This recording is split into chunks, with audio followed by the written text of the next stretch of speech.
ये आकाशवाणी है। कोविड-19 विशेष कार्यक्रम के अंतर्गत प्रस्तुत है कोरोना वायरस संक्रमण की वर्तमान स्थिति पर चर्चा, जिसे प्रस्तुत कर रहे हैं आकाशवाणी संवाददाता सिद्धार्थ सिंह।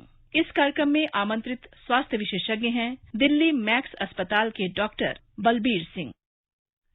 नमस्कार श्रोताओं, स्वागत है आपका कोरोना जागरूकता श्रृंखला के एक नए एपिसोड में। धीरे धीरे देश में कोविड के मामलों में कमी आ रही है, साथ ही स्वस्थ होने की दर में भी लगातार सुधार हो रहा है और ये अब 96% से भी अधिक हो गई है। आपको बता दें कि भारत ने कोविड टीके लगाने के मामले में एक और महत्वपूर्ण उपलब्धि हासिल कर ली है और कुल वैक्सीन के मामले में भारत अमेरिका से आगे निकल गया है। भारत ने अमेरिका की तुलना में 33 लाख अधिक टीके लगाए हैं। देश में अब तक 32 करोड़ 36 लाख कोविड वैक्सीन लगाई जा चुकी है। प्रधानमंत्री नरेंद्र मोदी ने भी कोविड वैक्सीनेशन अभियान में भारत की महत्वपूर्ण उपलब्धि पर प्रसन्नता व्यक्त की है। श्रोताओं, कोविड से संबंधित किसी भी जानकारी के लिए आप राष्ट्रीय हेल्पलाइन नंबर 1075 और 011-239-78046 पर संपर्क कर सकते हैं। कोरोना जागरूकता श्रृंखला के आज की इस एडिशन के साथ मैं हूं सिद्धार्थ सिंह और कोरोना की वर्तमान स्थिति पर चर्चा करने और आपके सवालों का जवाब देने के लिए आज के इस विशेष फोन इन कार्यक्रम में हमारे साथ हैं मैक्स अस्पताल की कार्डियोलॉजी विभाग के chairman professor doctor Balbir Singh. Doctor Balbir Akhil Bharatiya Ayurvigyan संस्थान में भी सीनियर प्रोफेसर रह चुके हैं। आपको अमेरिकन कॉलेज ऑफ कार्डियोलॉजी से फेलोशिप मिल चुकी है। कार्डियोलॉजी के क्षेत्र में विशेष योगदान के लिए भारत सरकार ने डॉक्टर बलबीर को पद्मश्री से सम्मानित किया है। डॉक्टर बलबीर, नमस्कार। कार्यक्रम में आपका स्वागत और अभिनंदन करते हैं। नमस्कार सिद्धार्थ जी। श्रोताओं, कोरोना से संबंधित सवाल हमारे आज के एक्सपर्ट से टोल फ्री नंबर 1800-115767 और 011-233-14444 पर पूछ सकते हैं। आप हमारे ट्विटर हैंडल @AIR News पर #AskAIR पर अपने सवाल पूछ भी कर सकते हैं। डॉक्टर बलबीर, इस समय जिस बात की सबसे ज्यादा चर्चा हो रही है वो है कोरोना वायरस का नया वेरिएंट डेल्टा प्लस। आज इस वेरिएंट को लेकर स्वास्थ्य मंत्री ने भी अपनी चिंता जताई है। कहा जा रहा है कि कोविड की तीसरी लहर में डेल्टा प्लस की अहम भूमिका हो सकती है। आपसे जानना चाहेंगे कि ये वेरिएंट कितना खतरनाक है और इससे हम अपना बचाव कैसे कर सकते हैं। तो पहले तो हमें इसके बारे में ज्यादा पता नहीं है कि डेल्टा प्लस बहुत कम केसेस हैं कि ये कैसे बिहेव करेगा। हमने देखा डेल्टा वेरिएंट काफी डिफरेंट तरीके से बिहेव किया, काफी डेथ हुई, काफी इजीली ट्रांसमिसिबल था। ये कहना कि डेल्टा प्लस भी ऐसे बिहेव करेगा शायद बहुत जल्दी होगी, हमें पता नहीं इसके बारे में क्या होगा। ये थर्ड वेव आएगी नहीं आएगी, कब आएगी, माइल्ड होगी, पहले से स्ट्रांग होगी, ये भी कहना बहुत मुश्किल है। किसी के लिए ये सब बताना नियरली इम्पॉसिबल है। आपने देखा होगा पिछले 1 साल 1.5 साल में जितनी भी प्रिडिक्शन दिए, चाहे जितने मर्जी एक्सपर्ट्स थे, सब गलत निकली। अब हम क्या ये प्रिडिक्ट कर सकते हैं कि थर्ड वेव आएगी कि नहीं आएगी? चाहे वो आना है चाहे नहीं आना, हमें प्रिकॉशंस लेने ही लेने, हमें वैक्सीन लेना ही लेना। मैं मानता हूं कि डेल्टा प्लस वेरिएंट है, लेकिन ये वेरिएंट्स तो ये RNA वायरस है, ये आएंगे ही आएंगे। और कुछ वेरिएंट्स ऐसे भी आएंगे जो ट्रांसमिसिबल कम होंगे, जो इनऑकस होंगे, कॉमन कोल्ड की तरह होंगे। तो इससे डरना नहीं है कि वेरिएंट आ गया, डेल्टा प्लस आ गया, अब हम बिल्कुल सब खत्म हो जाए। कुछ नहीं होने वाला। थर्ड वेव हो सकता है बिल्कुल माइल्ड आए, तो ये मायूस होने की बात नहीं है। लेकिन ये बात है कि हमें ध्यान देना है, चौकन्ना रहना है। हमें वैक्सीन सबको लगनी चाहिए, हमें प्रिकॉशंस वैसे ही लेनी चाहिए जैसे पहले लेते थे, तो हम थर्ड वेव को रोक पाएंगे। जी डॉक्टर बलबीर, आपने इतनी महत्वपूर्ण बात हमारे श्रोताओं से साझा की और ये बिल्कुल सही बात है कि इसका बचाव जो है वो बड़ा इम्पोर्टेंट है। कोविड एप्रोप्रिएट बिहेवियर हमें नहीं छोड़ना है। और एक जो महत्वपूर्ण बात यह है कि भारत ने जो टीकाकरण है इसमें भी बड़ी महत्वपूर्ण उपलब्धि हासिल की है और अब हम ये कह सकते हैं कि जो कुल वैक्सीन लगाई गई हैं उसमें अमेरिका से भी भारत आगे निकल गया है और अमेरिका की तुलना में 33 लाख टीके हमने ज्यादा लगाए हैं एक कम समय में। तो देश में जो टीकाकरण अभियान है वो बहुत तेजी से चल रहा है। आप इस पर क्या कहेंगे? ये हमारे देश के गवर्नमेंट ने बहुत अच्छे कदम लिए ताकि ये वैक्सीन जल्दी से जल्दी ज्यादा लोगों को लग सके। आप सोचो, इतना बड़ा देश, छोटी छोटी जगहें, इतना स्प्रेड आउट, और सबको वैक्सीन इतनी स्पीड से लगना एक रियली बहुत अच्छा टास्क है। और प्रधानमंत्री जी ने खुद जो फ्री करी वैक्सीनेशन, उससे बहुत प्रभाव पड़ेगा इस कोविड को रोकने में। जी, और इसीलिए शायद इस टीकाकरण अभियान की जो गति है वो बेहद तेज हो गई है। और जिस तरह से हम लोग वैक्सीनेशन का रजिस्ट्रेशन कराते हैं डॉक्टर बलबीर, कोविन पोर्टल की अगर हम बात करें तो ये भी काफी लोकप्रिय हो रहा है। और भारत में ही नहीं बल्कि विदेशों में भी लोग इसकी जो टेक्नोलॉजी है उसमें अपनी दिलचस्पी दिखा रहे हैं। अगर हम देखें तो मध्य एशिया, लैटिन अमेरिका और अफ्रीका के 50 से अधिक देशों के लोगों ने इसमें रुचि दिखाई है और भारत ने भी उनके साथ सहयोग किया है और कहा है कि अगर किसी को जरूरत होगी तो हम इस जो हमारा ये कोविन पोर्टल है इसकी टेक्नोलॉजी को हम उनके साथ साझा कर सकते हैं। इस पर आप क्या कहेंगे? कितना आसान है इस पर रजिस्ट्रेशन करना? मैंने खुद ट्राई किया, बहुत इजी है इस पर रजिस्टर करना, और ये हर इंसान को कर सकता है, कोई बहुत मुश्किल नहीं है। इसलिए ये टेक्नोलॉजी जो इंडिया ने सॉफ्टवेयर डेवलप किया, बहुत ही बढ़िया ऐप डेवलप किया, जो एक मिसाल है कि कैसे हम वैक्सीनेशन अपना टारगेट दिसंबर तक का पूरा करना है वो कर पाएंगे। आप इमेजिन करो, इतना बड़ा कंट्री, इतने लोग, और अगर हम दिसंबर तक अपना टारगेट पूरा कर लेते हैं तो वाकई में बहुत बड़ी बात होगी। जी बिल्कुल। और जिस तरह से वैक्सीनेशन सेंटर्स बनाए जा रहे हैं, जो लोग वहां पे जा रहे हैं, उनका जो मैनेजमेंट है, वाकई में पूरे विश्व में इसकी सराहना हो रही है। डॉक्टर बलबीर, आपका हृदय रोग विशेषज्ञ के रूप में बहुत लंबा अनुभव रहा है और अब जबकि कोविड की जो दूसरी लहर है वो धीरे धीरे कमजोर पड़ रही है, मामलों में कमी आ रही है, बहुत सारे हार्ट पेशेंट्स ऐसे हैं जो रूटीन फॉलोअप के लिए अस्पताल नहीं जा पा रहे थे। अब अस्पताल में उनका जाना कितना सेफ रहेगा? तो मैं अपने पेशेंट्स को तो यही बोलता हूँ कि अब बिल्कुल सेफ है। जब दिल्ली के अंदर ही, पूरे दिल्ली में ही 100 केस से कम ही हो रहे हैं, तो हॉस्पिटल में तो बिल्कुल नहीं हो रहे, क्योंकि हमारे हर मरीज को टेस्ट करते हैं घुसने से पहले। जो भी एडमिट होता है पेशेंट्स, उसका कोविड टेस्ट होता है। तो हॉस्पिटल तो और भी ज्यादा सेफ है। मॉल ज्यादा सेफ नहीं हो सकता, लेकिन हॉस्पिटल 10 गुना ज्यादा सेफ है। तो इसलिए किसी को हार्ट की प्रॉब्लम से घर पे नहीं बैठना चाहिए, बिकॉज हार्ट की प्रॉब्लम से बहुत ज्यादा कैटास्ट्रोफी, बहुत डेथ होती है। तो ये एक और मुसीबत हो जाएगी कि पहले हम कोविड से फंसे, अब हम नॉन कोविड डेथ्स में फंसे। जी, और डॉक्टर बलबीर, अगर हम पोस्ट कोविड की बात करेंगे तो बहुत सारे ऐसे मरीज सामने आए कि जिनको कार्डियक फेल्योर की प्रॉब्लम या हार्ट से जुड़ी हुई विभिन्न समस्याओं का पोस्ट कोविड सिंड्रोम में सामना करना पड़ा है। इनके क्या कारण हैं? तो अब हमने जो देखा कि जब कोविड होता है उसके ऊपर हार्ट पे इफेक्ट होता है। अब किस तरह से इफेक्ट होता है कहना बड़ा मुश्किल है। MRI स्टडीज हुई है, उसमें दिखाया कि 60% to 70% में कुछ चेंजेस आती है MRI में हार्ट में।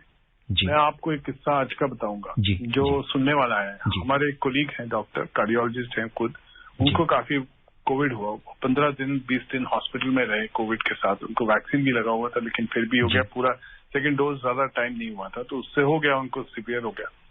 तो वो ठीक हो गए उसके बाद, लेकिन वो इमीडिएटली एक्टिव हो गए। 15 दिन बाद आज पता लगा उनकी सडन डेथ हो गई, स्लीप में ही हार्ट अटैक हुआ और डेथ हो गई। तो कोविड के बाद हार्ट प्रॉब्लम्स काफी बढ़ी हैं और हम देखते हैं काफी लोगों को हार्ट अटैक होते हैं पोस्ट कोविड। तो उसमें 2 मेजर प्रिकॉशंस जो लेनी है, एक ज्यादा एक्टिविटी नहीं रखनी, इतना नहीं कि कोविड ठीक हुआ अब मैं भाग सकता हूँ, अब मैं जिम जा सकता हूँ, बिल्कुल नहीं जाना। 2 महीने लाइफ को बिल्कुल ईजी लेना है। अगर आपको सांस फूलता है, अगर आपको बहुत वीकनेस है, आपको पल्स डाउन है, आपको उठने में तकलीफ हो रही है, BP डाउन हो रहा है, इमीडिएटली कार्डियोलॉजिस्ट को मिलिए, क्योंकि हार्ट में भी कुछ हो सकता है।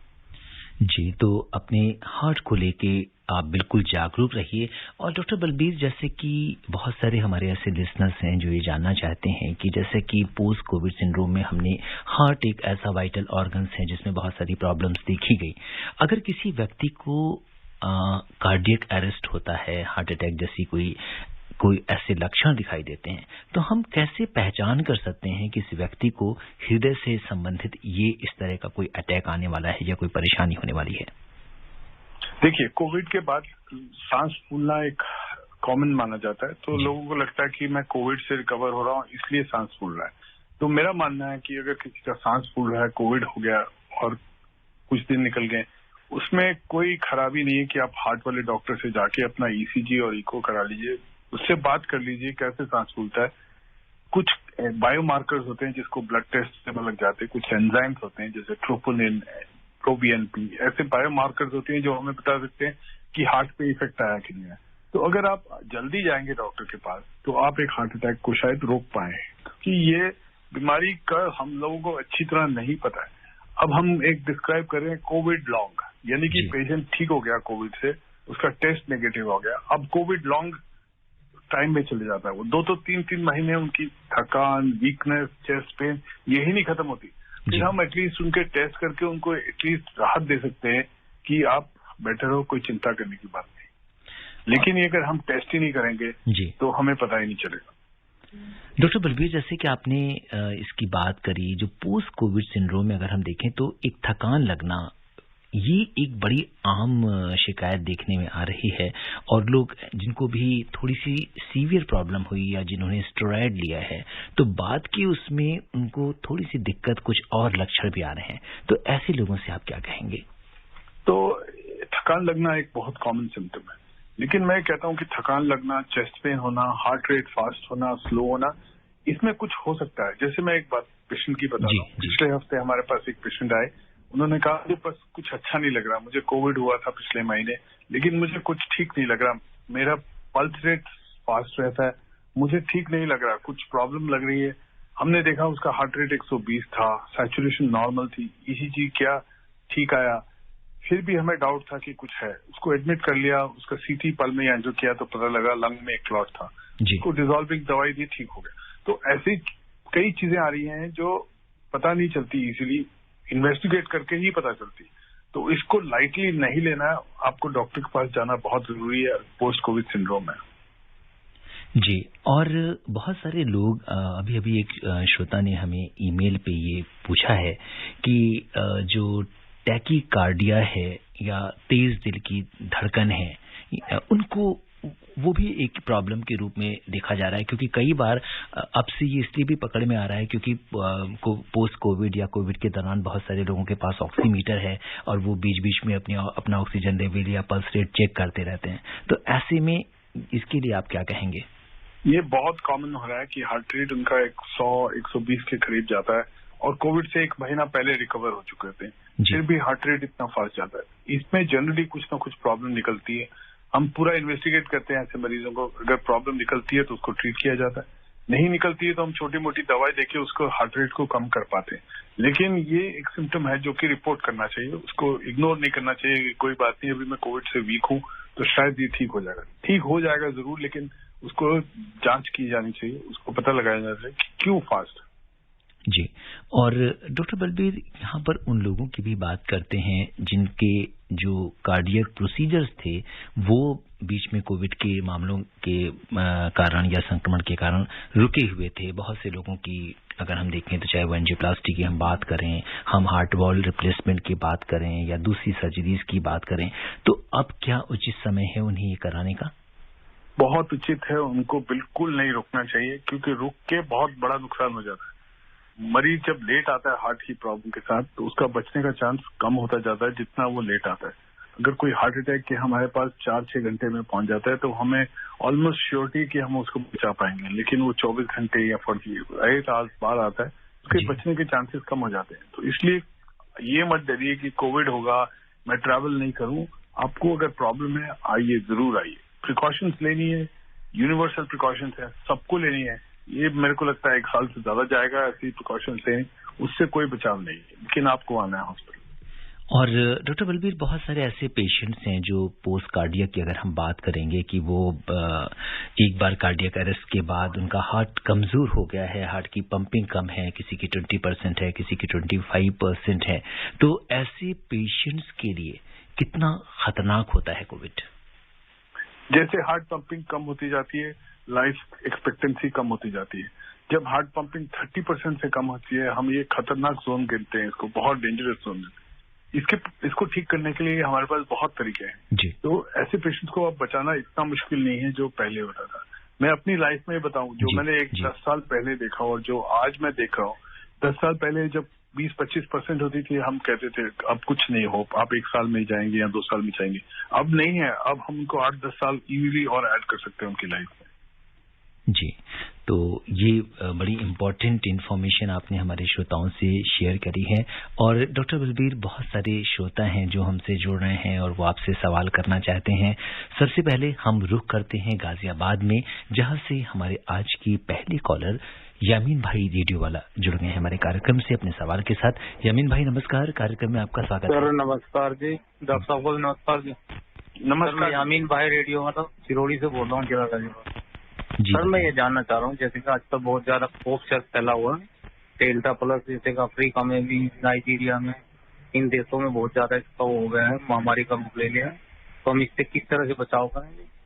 तो मैंने जैसे पहले बोला कि डेल्टा प्लस नाम से मत डरिए, आप अपनी प्रिकॉशन लेते रहिए और वैक्सीन कराइए।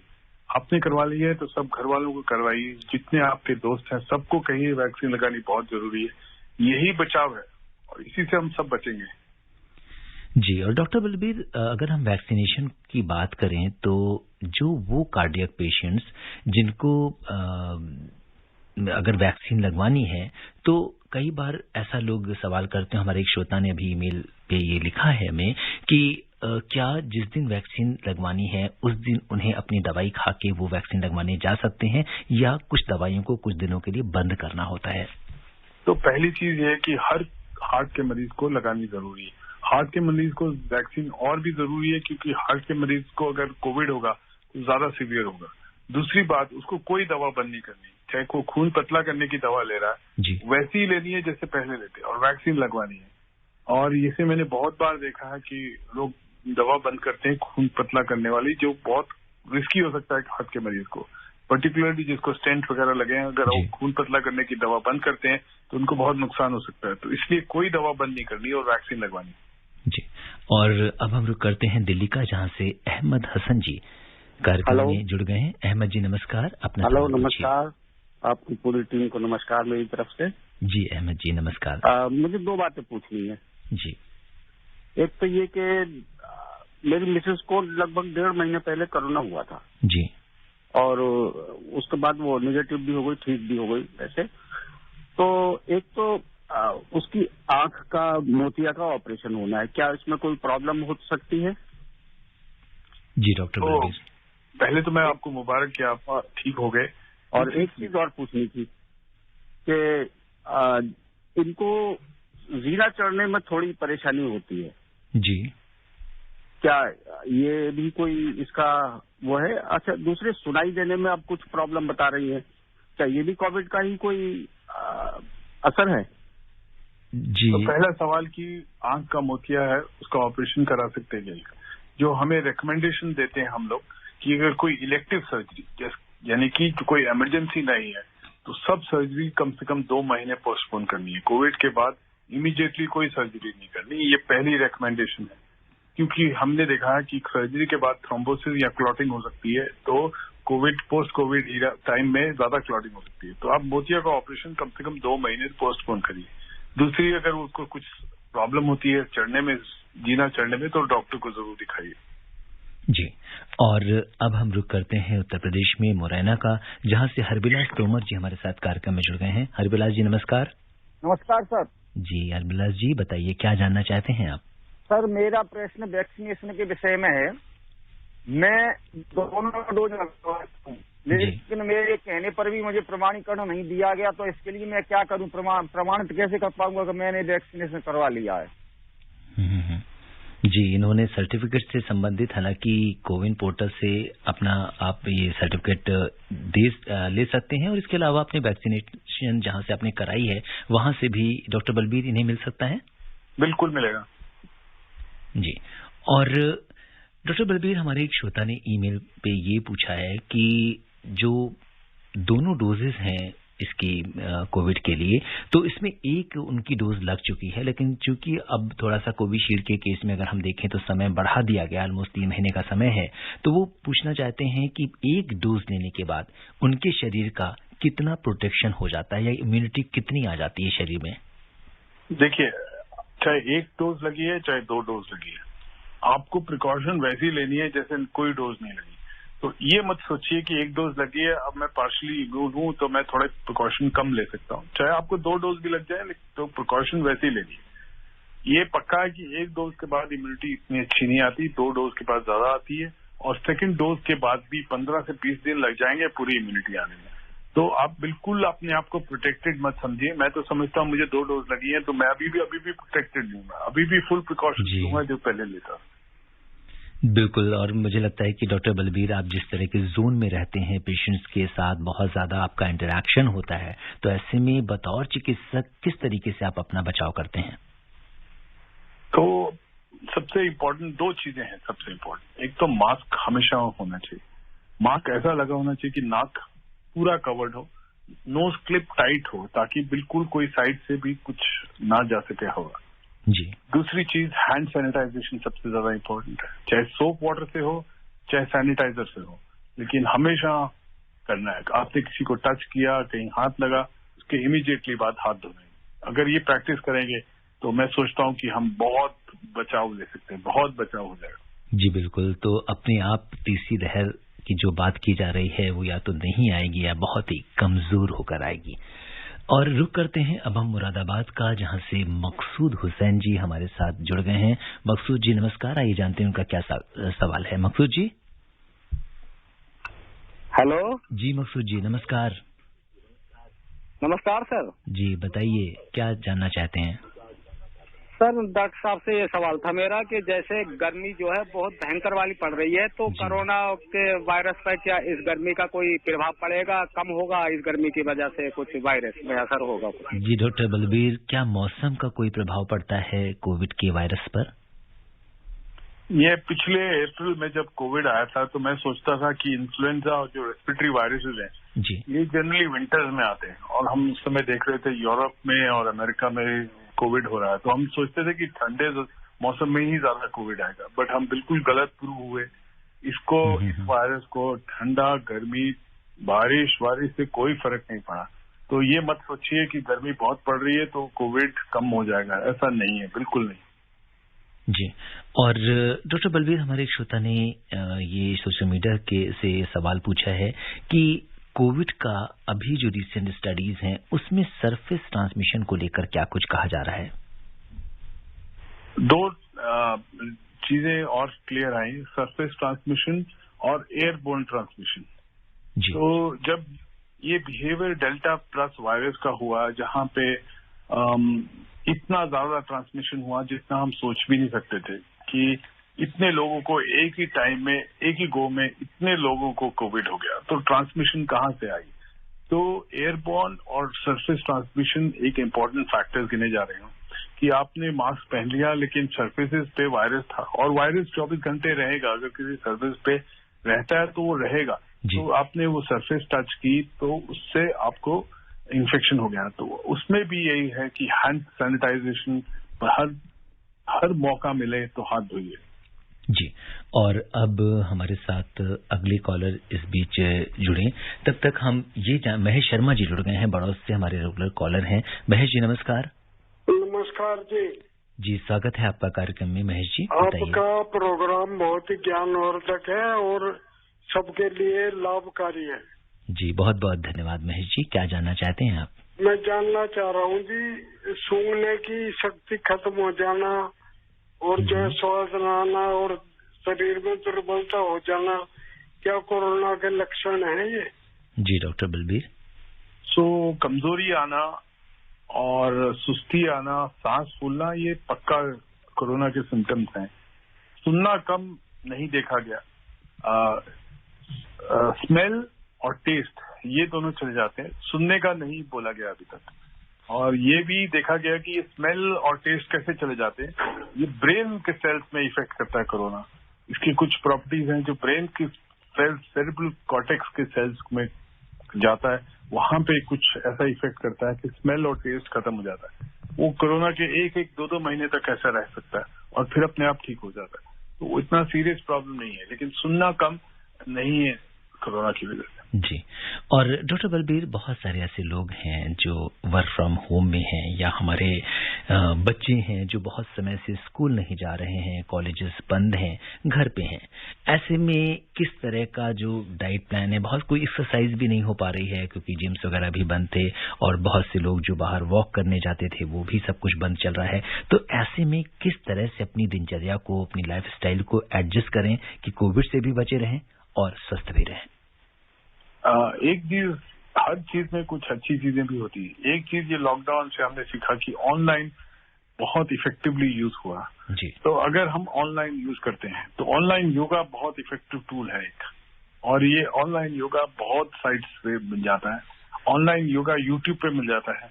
तो योगा करना एक बहुत अच्छी एक्सरसाइज है। घर पे वॉक करिए, अपने कॉरिडोर में वॉक करिए, छत पे वॉक करिए और योगा करिए ऑनलाइन। बहुत ही बढ़िया एक्टिविटीज है। शायद ही बाहर पार्क से जाने से भी अच्छा होगा अगर आप घर पे योगा कर लें। जी। और अब हम रुक करते हैं दिल्ली का, जहां से धर्मवीर जी हमारे आज के लास्ट कॉलर हैं, जुड़ गए हैं। धर्मवीर जी नमस्कार जी, बताइए क्या पूछना चाहते हैं? डॉक्टर साहब नमस्कार।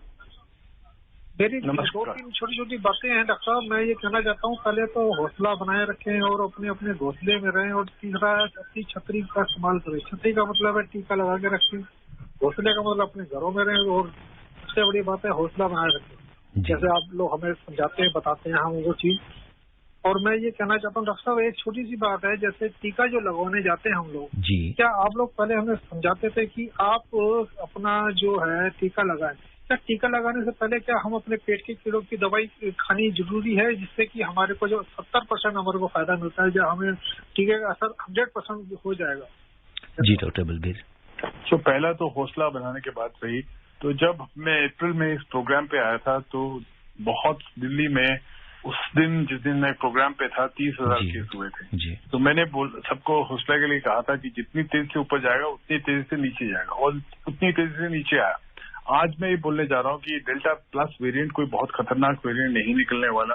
ये डेल्टा जैसा ही होगा या उससे माइल्ड होगा, और तीसरा वेव शायद आए ना आए, पक्का नहीं है। अगर आएगा मेरे हिसाब से माइल्डर होगा। तो मैं इस हौसले से आपको बोलना चाहता।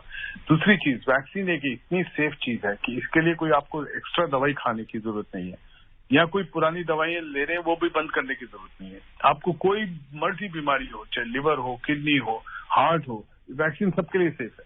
तो इतनी सेफ वैक्सीन है कि आपको आंख बंद करके वैक्सीन लगवानी।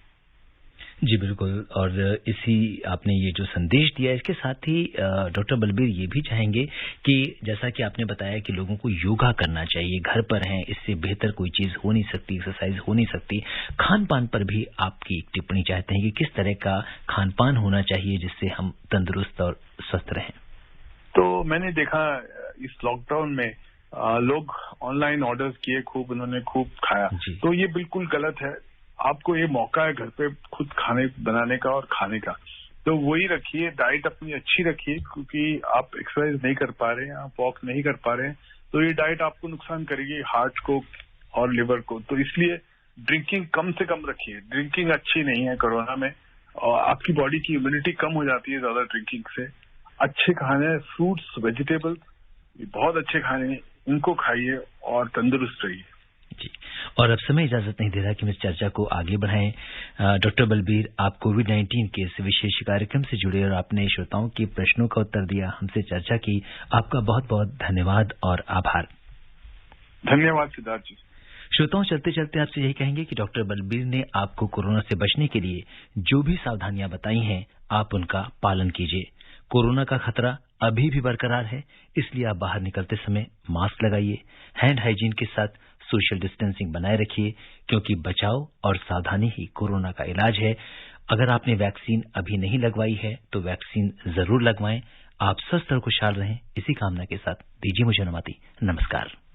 कोविड-19 विशेष कार्यक्रम के अंतर्गत अभी आप सुन रहे थे कोरोना वायरस संक्रमण की वर्तमान स्थिति पर चर्चा, जिसे प्रस्तुत कर रहे थे आकाशवाणी संवाददाता सिद्धार्थ सिंह।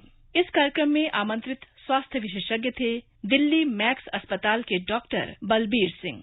ये कार्यक्रम आकाशवाणी के समाचार सेवा प्रभाग द्वारा प्रस्तुत किया गया। इसे आप हमारे mobile app news on AIR और YouTube channel news on AIR official पर भी सुन सकते हैं। इस कार्यक्रम के संबंध में अपनी प्रतिक्रिया आप हमें ईमेल कर सकते हैं। पता है airnsdtalks@gmail.com। ये कार्यक्रम फिर से सुनने के लिए लॉग ऑन करें हमारी वेबसाइट newsonair.nic.in।